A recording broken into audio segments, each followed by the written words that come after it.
राम राम जी मित्रों, आज हम अब भगवत गीता के अध्याय 4 श्लोक 5 में प्रवेश करेंगे, जहाँ पे भगवान श्री कृष्ण अर्जुन के प्रश्न का उत्तर देते हैं। प्रश्न 4 में अर्जुन ने भगवान श्री कृष्ण के प्रति शंका जाहिर की थी। भगवान श्री कृष्ण के जो वचन हैं उसके प्रति शंका जाहिर की थी कि भगवान श्री कृष्ण ने सूर्य को ये उपदेश आदि के शुरुआत में दिया था। तो भगवान श्री कृष्ण ने उसके इस संशय का जवाब इस श्लोक में दिया है। भगवान श्री कृष्ण कहते हैं, बहुनी में व्यतीतानि जन्मानि तव च अर्जुन तानि अहम वेद सर्वाणि न त्वं वेत्थ परन्तप। भगवान श्री कृष्ण श्लोक 5 के माध्यम से अर्जुन से कह रहे हैं कि हे अर्जुन, हे परंतप,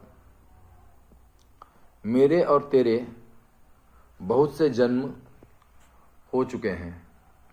उन सबको तू नहीं जानता, किंतु मैं जानता हूं। तो भगवान श्री कृष्ण यहाँ पे अर्जुन से जो बात कह रहे हैं वो बात पूर्व जन्म के विज्ञान की है।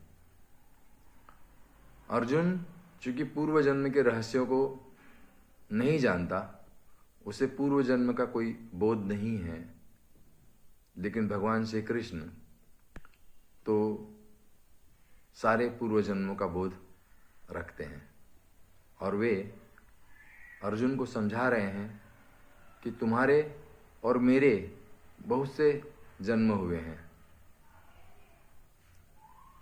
न केवल ये अर्जुन के लिए या भगवान श्री कृष्ण के लिए लागू होता है, बल्कि मनुष्य जाति के बहुत से लोगों के लिए ये लागू होता है। जो मृत्यु का विज्ञान है उसमें तो ये बताया गया है, जिन्होंने जाना है उन्होंने बताया है कि जो हमारी आत्मा होती है या जो हमारा सूक्ष्म शरीर होता है, जब इस स्थूल शरीर को छोड़ता है तो उस दौरान वो अपने कर्मों के अनुसार अगले जन्म को पाता है।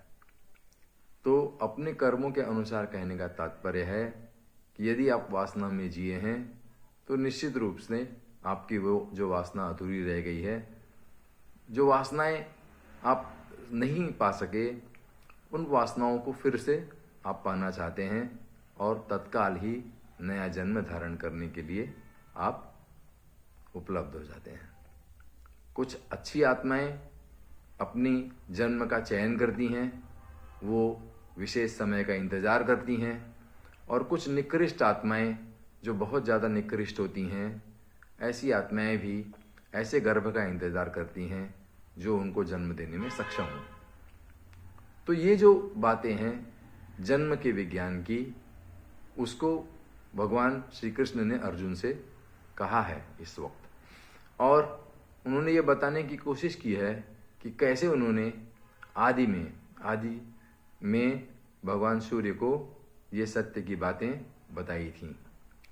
तो ये अर्जुन के जो संशय हैं उनका निराकरण भगवत गीता में बार बार अर्जुन ने किया है, क्योंकि वो उसके धर्म का, उसके कर्म का उसे स्मरण करवा सकें, उसे इस बात का बोध दे सकें कि क्या सच है और क्या सच सत्य नहीं है।